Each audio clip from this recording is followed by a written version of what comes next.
Salut, bienvenue sur Mes Délices. Abonne-toi si ce n'est pas encore fait, car ici tu trouveras des recettes et des astuces pour te simplifier la vie. Aujourd'hui, je vous propose une recette de pastel de pili-pili à la sardine et aux petits légumes. Alors pour cela, on aura besoin pour la pâte de la farine, du beurre à température ambiante, c'est mieux, de la levure, des œufs, 2 ou 3 œufs en fonction de la grosseur des œufs, du sel et de l'huile pour la friture. Alors, en ce qui concerne la farce, j'ai utilisé des petits pois et des carottes en conserve, dont déjà cuites avec un bouillon de cubes, des sardines, des céleris, de l'ail et de l'oignon. Je vous mettrai toutes les quantités comme d'habitude dans la barre des descriptions.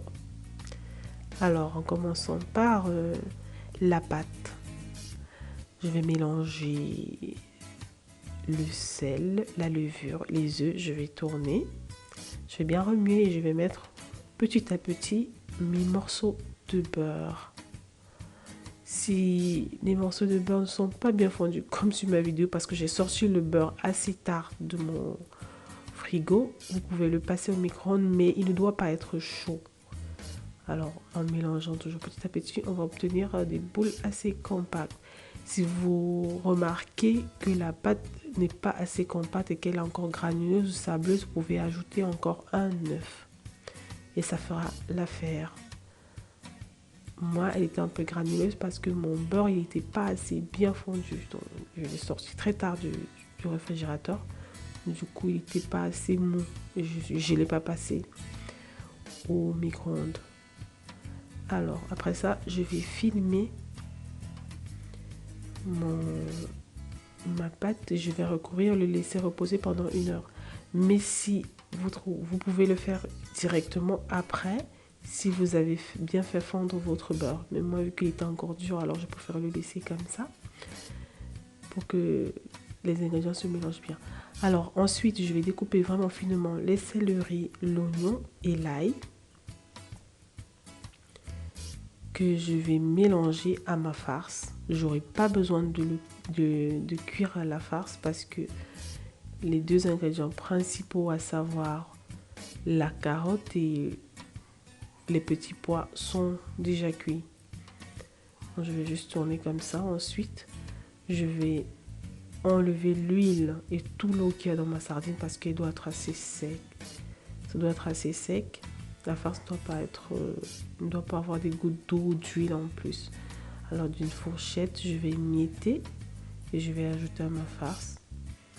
Je vais tourner et je l'utiliserai comme ça. Tout le mélange va cuire facilement pendant la friture. Et voilà. Alors là, je vais encore un peu remuer. Et là, ma pâte elle a bien pris. Elle est bien tendre. Je pose mon plat de travail. Et je vais passer le rouleau pour la rendre la plus fine possible. Et là, je vais choisir mes formes. Vous pouvez utiliser une tasse, un verre, en fonction de la forme que vous voulez. Vu que je ne voulais pas passer trop de temps à la cuisine, j'ai pris des formes assez grosses, si on peut dire ainsi. Oui. Alors ça, j'ai trouvé que c'était petit. J'ai pris un autre bouchon d'une boîte assez propre. Et j'ai coupé mes formes avec. Je voulais faire assez vite. Mais sinon, on peut couper aussi un peu plus petit. Ça dépend.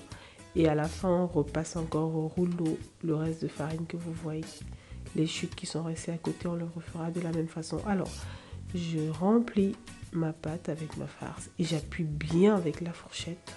Il faut bien appuyer, sinon pendant la friture, elle va s'ouvrir.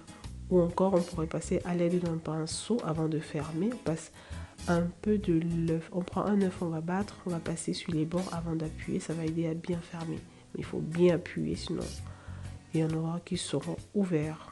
Et moi, pendant la friture, il y en a qui se sont ouverts. Mais c'est pas grave. Je vais cuire et je laisse dorer à feu doux. Et voilà le résultat. J'espère que la recette vous a plu. Si vous avez des questions, vous les mettez en commentaire. Et je vous dis à la prochaine recette.